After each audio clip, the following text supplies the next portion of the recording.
السلام عليكم ورحمة الله وبركاته. الأسماء من المعاني الجميلة التي يجب على كل زوجان أن يحرصوا على تسمية أطفالهم بها، وأن يختاروا اسما مناسبا له حتى يفتخروا به في يوم من الأيام. وحرصا منا على ذلك سوف نتناول في سلسلة معاني الأسماء كل يوم اسم جديد ونحاول توضيحه وتفسيره. واليوم معنا بإذن الله اسم منى، ومن الأسماء بصراحة يعني من الأسماء المحبة ومقربة لقلبي جدا يعني. هو اسم مؤنث علم، ومن الأسماء القديمة جدا كمان. وجمع منى أمنية للعلم بالشيء يعني. معناه إيه كلمة منى؟ هي الفتاة التي يتمناها الجميع ويحاولون النيل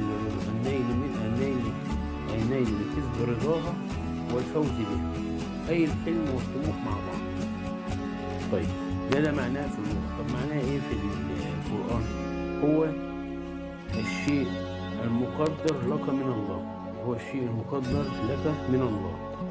طبعا اسم منى ذكر في القرآن الكريم في موضوعين، ولم يذكر في الأحاديث النبوية، وهو اسم من الأسامي اللذيذة الخفيفة اللي بتسمى بها من زمان، وفي ناس بتسمي بها دلوقتي كتير كمان. ومن الأسامي اللي مش هيجي عليها وقت وتنتهي يعني، من الأسماء يعني اللي الناس ما تقدرش تنساها، ومن الأسماء الجميلة. وانصح الناس اللي هي تسمي بيه كل ده مكان زي في اسم منى. والسلام عليكم ورحمة الله وبركاته.